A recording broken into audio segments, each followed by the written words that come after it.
അതായത് ഈ പ്രധാനമന്ത്രി നരേന്ദ്രമോദിയുടെ ഒരു സന്ദർശനം ഇസ്രായേലിന്റെ ഗ്രൗണ്ടിൽ അത് ചെലുത്തിയ ഒരു ഇമ്പാക്ട് എന്തൊക്കെയാണ് നമുക്കറിയാം. അതിനു മുമ്പ് ഇസ്രായേൽ മാധ്യമങ്ങൾ തന്നെ വലിയ രീതിയിലുള്ള ഒരു പബ്ലിസിറ്റി ഈ ഒരു സന്ദർശനത്തിന് കൊടുത്തിരുന്നു. ജെറുസലേം പോസ്റ്റ് പോലുള്ള മാധ്യമങ്ങൾ ഫ്രണ്ട് പേജിൽ തന്നെ ഈ ഒരു വാർത്തയ്ക്ക് വലിയൊരു പ്രാധാന്യം കൊടുത്തിരുന്നു. അപ്പോൾ ആ ഗ്രൗണ്ടിലെ ആ ഒരു പൾസ് ഈ സന്ദർശനവുമായി ബന്ധപ്പെട്ട് തദ്ദേശീയരായിട്ടുള്ള ഇസ്രായേൽക്കാരുടെ ഇടയിൽ ഉണ്ടായ ആ ഒരു സന്തോഷം, ആ ഒരു ഊഷ്മളത ഈ സന്ദർശനവുമായി ബന്ധപ്പെട്ട് ആ കാര്യങ്ങളൊന്ന് പങ്കുവയ്ക്കാമോ ശ്രീമതി ഷാനി?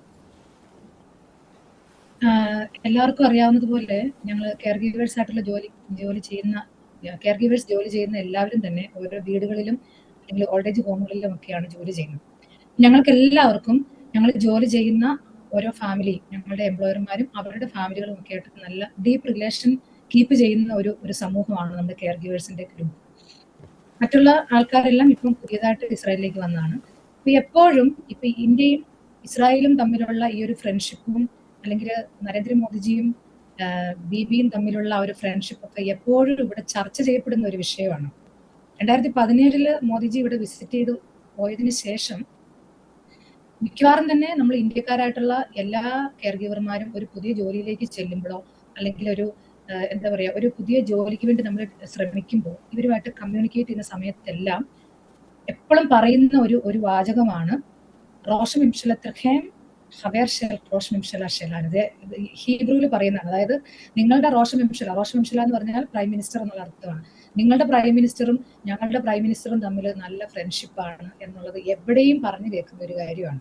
ഇത് നമ്മൾ കേട്ട് പഴകിയ ഒരു കാര്യമാണ്. അപ്പോൾ നരേന്ദ്രമോദിജി ഇസ്രായേലിലേക്ക് വരുന്നു എന്ന് കേട്ടപ്പോൾ തന്നെ ഇപ്പൊ എന്റെ ഒരു പേഴ്സണലി ഒരു എക്സ്പീരിയൻസ് പറഞ്ഞാൽ, ഞാൻ ജോലി ചെയ്യുന്ന ഒരു വില്ലേജിലാണ്. ഈ വില്ലേജിലുള്ള എല്ലാവരും ആദ്യം തന്നെ കാണുമ്പോഴത്തേക്കും പറഞ്ഞത് ഇത്ര ദിവസത്തിനുള്ളിൽ ഇന്ന ദിവസം നിങ്ങളുടെ പ്രൈം മിനിസ്റ്റർ വരുന്നുണ്ടല്ലോ, ഇസ്രായേലിലേക്ക് വരുന്നുണ്ടല്ലോ, ബിബിയെ കാണാൻ എന്ന് പറഞ്ഞ് ഫ്രണ്ടിനെ കാണാൻ വേണ്ടി വരുന്നുണ്ടല്ലോ എന്നാണ്. അപ്പൊ അങ്ങനെ പറഞ്ഞ് എല്ലാ ദിവസവും ഇത് തന്നെയാണ് നമ്മൾ ഒരാഴ്ച മുമ്പ് തന്നെ കേട്ടുകൊണ്ടിരുന്നത്.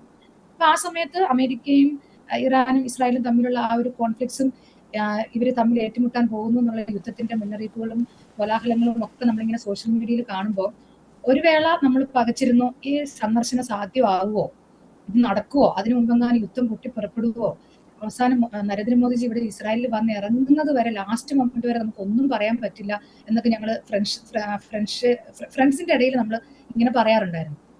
ഒത്തിരി സ്നേഹത്തോടു കൂടിയാണ്, ഒത്തിരിയും ആത്മവിശ്വാസത്തോടെയും പ്രതീക്ഷകളോടും കൂടിയാണ് ഇസ്രായേൽ ജനത നരേന്ദ്രമോദിജിയുടെ ഈ ഒരു സന്ദർശനത്തിനെ നോക്കിക്കാണുന്നതും അവർ പ്രതീക്ഷിച്ചിരുന്നതും. പ്രത്യേകിച്ച് ഇന്നലെ പാർലമെന്റിൽ അദ്ദേഹം എല്ലാവരെയും അഭിസംബോധന ചെയ്ത് സംസാരിച്ച സമയത്ത് അദ്ദേഹത്തിനുണ്ടായ ആ ഒരു അദ്ദേഹം അവിടെ പ്രകടിപ്പിച്ച ആ ഒരു വികാരം എനിക്ക് പേഴ്സണലി മനസ്സിലാകും. കാരണം ഡിസംബർ മാസത്തില് ഞാൻ പാർലമെന്റിൽ പോയിരുന്നു. നമ്മുടെ ഇവിടെ കെയർ ഗീവേഴ്സിന്റെ പ്രശ്നങ്ങളുമായി ബന്ധപ്പെട്ട ഒരു ഡിസ്കഷന് ഞാൻ ക്ഷണിക്കപ്പെട്ടിരുന്നു. ഞാൻ നാട്ടിലെ പാർലമെന്റ് ഇതുവരെ കണ്ടിട്ടില്ല, അൺഫോർച്ചുനേറ്റ്ലി. പക്ഷെ ഇസ്രായേലിലെ പാർലമെന്റിൽ എനിക്ക് കയറാൻ പറ്റി. അതിനകത്ത് കയറുമ്പോൾ തന്നെ നമ്മൾ ആദ്യം കയറി ചെല്ലുന്ന ആ ഒരു ഫ്ലോറിന്റെ ഏറ്റവും താഴെ തുടക്ക കാലങ്ങളിൽ അവർ കൂടിയിരുന്ന ഒരു സ്ക്വയർ അവരിപ്പോഴും കീപ്പ് ചെയ്യുന്നുണ്ട്. അതായത് ഇസ്രായേലിന്റെ തുടക്കത്തില് അത് കഴിഞ്ഞതിന് ശേഷമാണ് അതിന്റെ മേലേക്ക് ബിൽഡിങ്ങുകളും കാര്യങ്ങളും ഒക്കെ വന്ന ബിൽഡിംഗ് ഭയങ്കരമായിട്ട് എസ്റ്റാബ്ലിഷ് ആയത്. ആദ്യ കാലഘട്ടങ്ങളിൽ അവർ കൂടിയിരുന്ന ആ ഒരു സ്ക്വയർ ഒക്കെ അവരവിടെ കീപ്പ് ചെയ്തിട്ടുണ്ട്.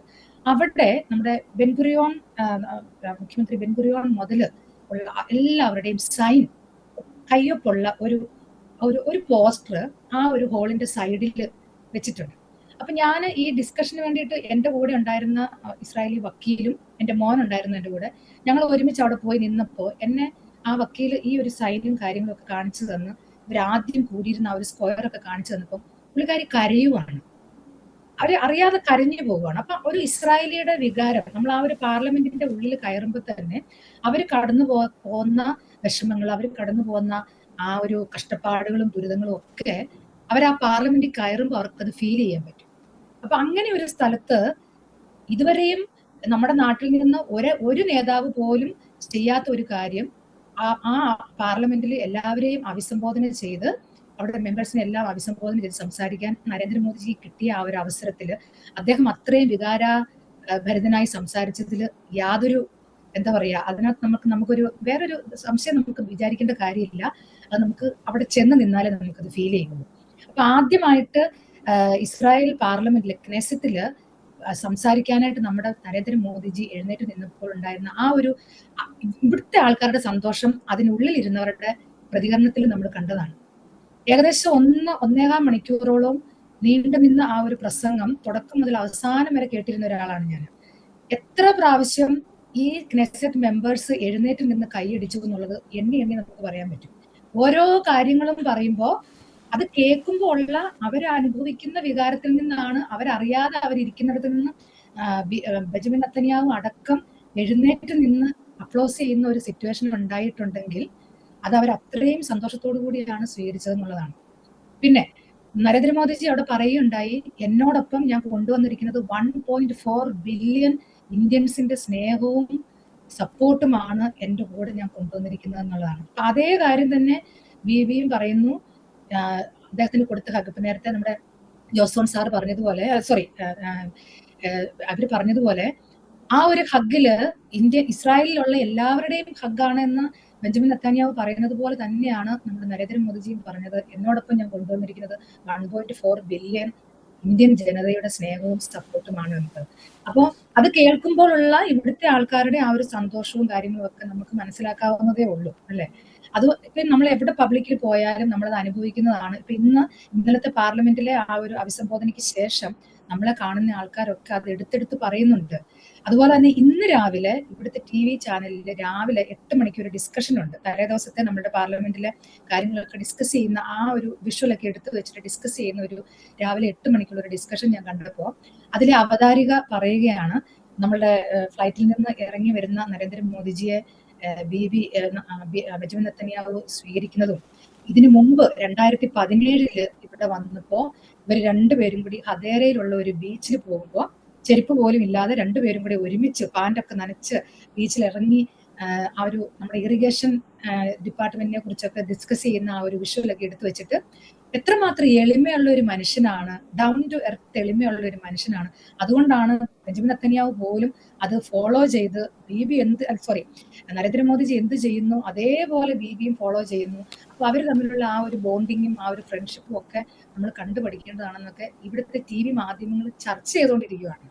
അപ്പൊ അത്രയ്ക്കും ഇവിടെയുള്ള സിറ്റിസൺസിലേക്ക് ഈ ഒരു ഫ്രണ്ട്ഷിപ്പും ഈ രണ്ട് രാജ്യങ്ങൾ തമ്മിൽ ചേർന്നാലുള്ള പ്രയോജനങ്ങളെ കുറിച്ചൊക്കെയുള്ള അവബോധം ആൾക്കാരിലേക്ക് എത്തിക്കാനും ഇവിടുത്തെ മാധ്യമങ്ങൾ ഒരുപാട് ശ്രമിക്കുന്നുണ്ട്. അപ്പൊ ആ മാധ്യമങ്ങളുടെ ആ ഒരു പ്രവർത്തനവും ഒക്കെ അതൊരു ഇമ്പാക്റ്റ് ആണ് നമ്മളുടെ ഇവിടുത്തെ ആൾക്കാർക്ക് അത് കണ്ട് മനസ്സിലാക്കാനും ഇതിനെക്കുറിച്ച് ചിന്തിച്ചിട്ടില്ലാത്ത ആൾക്കാരിലേക്ക് പോലും അതൊരു ചിന്തയായിട്ട് കൊടുക്കാനൊക്കെ ഇവിടുത്തെ മാധ്യമങ്ങൾ ഒരുപാട് സഹായിക്കുന്നുണ്ട്. നമ്മുടെ നാട്ടിൽ സംഭവിക്കാത്തതും അത് തന്നെയാണ്. പ്രത്യേകിച്ച് കേരളത്തില് എനിക്ക് തോന്നുന്നില്ല ഒരുമാതിരിപ്പെട്ട ഒരു മാധ്യമങ്ങളും ഈ നരേന്ദ്രമോദിജിയുടെ ഈ ഒരു സന്ദർശനത്തെ ഒരു വിഷയമാക്കുകയോ അതിന് എന്തുമാത്രം പ്രാധാന്യം ഉണ്ടെന്ന് നമ്മുടെ ആൾക്കാർക്ക് മനസ്സിലാക്കി കൊടുക്കുകയോ ചെയ്തിട്ടുണ്ടെന്ന് എനിക്ക് തോന്നുന്നില്ല. മാധ്യമങ്ങൾ ഇതിനകത്ത് ഇമ്പോർട്ടന്റ് ആണ്.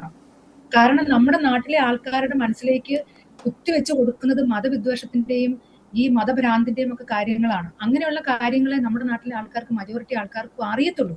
പക്ഷെ ഇപ്പോ സോഷ്യൽ മീഡിയ ആക്റ്റീവ് ആയതോടുകൂടിയാണ് കാര്യങ്ങൾ കുറച്ചുകൂടി നന്നായിട്ട് മനസ്സിലാക്കാനായിട്ട് നമ്മുടെ യുവതലമുറ തയ്യാറാവുന്നത്. അതിനും സോഷ്യൽ മീഡിയ ഒരു വലിയ സഹായമായ ഒരു ഘടനയാണ്. അപ്പോൾ നമ്മുടെ നാട്ടിലെ മാധ്യമങ്ങൾ ഇതുപോലെയുള്ള കാര്യങ്ങൾ, ഇതിന്റെ പ്രത്യേകതകൾ, ഇതിന്റെ പ്രാധാന്യങ്ങളൊക്കെ നമ്മുടെ നാട്ടിലെ പ്രായമുള്ള ആൾക്കാരിലേക്കും അല്ലാതെയുള്ള ആൾക്കാരിലേക്കും ഒക്കെ മനസ്സിലാക്കി കൊടുത്താൽ മാത്രമേ ഇതിന്റെ പ്രയോജനങ്ങളൊക്കെ നമ്മുടെ നാട്ടിലെ ആൾക്കാർക്ക് മനസ്സിലാവുള്ളൂ. അതൊരു വലിയൊരു കുറവാണ്. അപ്പൊ ഇവിടുത്തെ ആൾക്കാരുടെ ആ ഒരു പ്രത്യേകത എന്ന് പറഞ്ഞാൽ എല്ലാവരും അങ്ങോട്ടും കേൾക്കാൻ തയ്യാറാണ്. ഓക്കെ, അവർക്ക് പൊളിറ്റിക്സ് ഉണ്ടെങ്കിൽ പോലും ഇവിടെ 2 പക്ഷമുണ്ട് കേട്ടോ, 2 പക്ഷമുണ്ട്. ബെഞ്ചമിൻ നെതന്യാഹുവിന്റെ പക്ഷമുണ്ട്, പ്രതിപക്ഷമുണ്ട്. ഇന്നലെയാണെങ്കിലും ആ ക്നെസറ്റില് ഇറങ്ങിപ്പോക്കുണ്ടായിരുന്നു. അത് നമ്മൾ ആരും ശ്രദ്ധിക്കാതെ പോയ ഒരു കാര്യമാണ്. ബെഞ്ചമിൻ നെതന്യാഹു സംസാരിക്കുന്ന സമയത്ത് ഇവിടുത്തെ പ്രതിപക്ഷം ഇറങ്ങിപ്പോയി. അതിനുശേഷം മോദിജി സംസാരിക്കുന്ന സമയത്ത് അവർ തിരിച്ചു വന്നു. ഒരു വാക്കൗട്ട് അവിടെയും ഉണ്ടായിരുന്നു. ഈ ഒരു 2 പക്ഷം എന്നുള്ളത് എല്ലായിടത്തും ഉള്ള ഒരു കാര്യമാണ്. പക്ഷെ അതിനെ എങ്ങനെ ഉപയോഗിക്കണം എന്നുള്ളത് അതിനകത്തൊരു നമ്മുടെ മാധ്യമങ്ങളുടെ ഇടപെടൽ ഒരു വലിയ ഇമ്പോർട്ടന്റ് ആയിട്ടുള്ള ഒരു ഘടകമാണ്. അതില്ലാതെ പോയതിൽ ഒരുപാട് ഖേദമുണ്ട്. ഇവിടെ ഇസ്രായേലിൽ നിന്നുകൊണ്ട് നേർക്കാഴ്ചകൾ കാണുന്ന ഒരു വ്യക്തി എന്നുള്ള നിലയിൽ നമ്മുടെ നാട്ടിലെ മാധ്യമങ്ങളുടെ ആ ഒരു ഇടപെടലിൽ നല്ലൊരു കുറവ് സംഭവിച്ചിട്ടുണ്ട്.